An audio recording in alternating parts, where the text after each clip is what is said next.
Welcome to the FX Lighthouse Letter, market insight and analysis brought to you exclusively by Suarez Capital Management.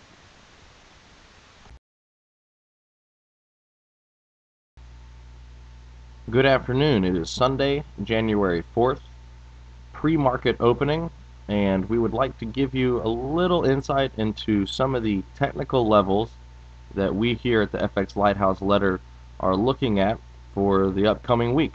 As you know, it will be sort of a busy week. I'm sure that there will be decent volatility.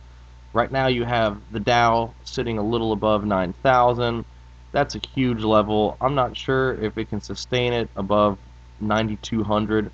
So if it starts tanking pretty quickly back down to 8,400, you might see some dollar strengthening.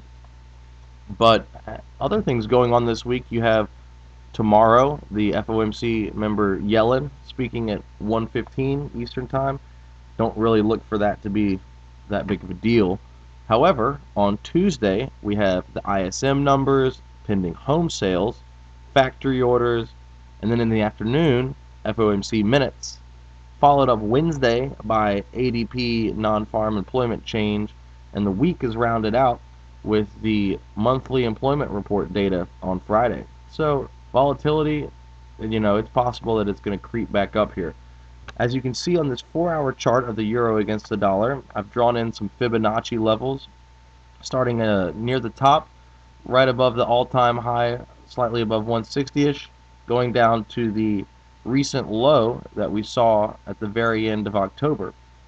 Now, if you follow along here from the bottom, there was a little indecision, and finally everything went parabolic, and we just flew all the way up to this 146.25, 61.8% retracement. We actually poked through just a little, but for all intents and purposes, it held. And as we zoom in, you'll be able to see that, yeah, there's the poke through. And usually when that happens, when it moves that quickly up to a 61.8% level, I really like to see a hard bounce that just goes through the 50% and goes straight back down to the 38.2% level. It looked like it was going to do that. I thought it really was going to go to that 137.50, which is the 38.2% level. It stopped shy at 138.26, 25, depending on your charts, and then slowly crept back up slightly above the 50% line and has just been kind of consolidating ever since, making a small move back down to the 138.25 level.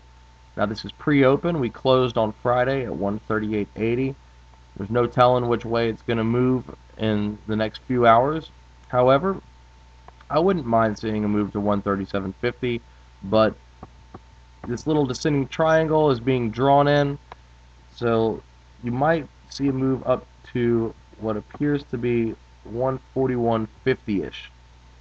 So a short maybe around 141.45 with a really tight stop might not be a bad idea, but try to use these basic levels and match them up with however you trade yourself, and hopefully they will be of some assistance. For today, if you zoom in even more to the 10-minute chart, you can see I've drawn in a little resistance line which appears to be at 139.90. Now, I wouldn't be surprised these afternoon drifts on Sunday to go all the way back up there, but again, that might be a good position to short it.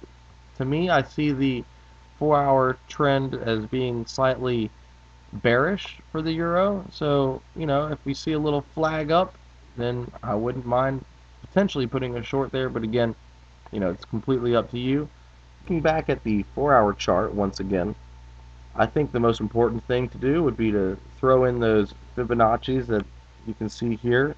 Those are going to be your most basic guide. That 137.50 level is a big level. I really want to see it happen. Not sure if it will, but I don't know. I'm kind of leaning that direction personally.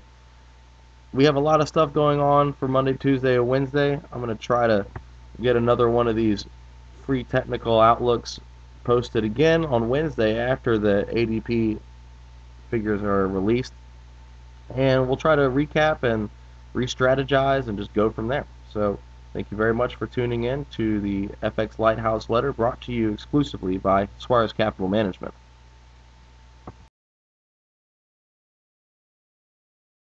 Currency trading involves substantial risk. For a full risk disclosure, please view www.suarezcapital.com/risk.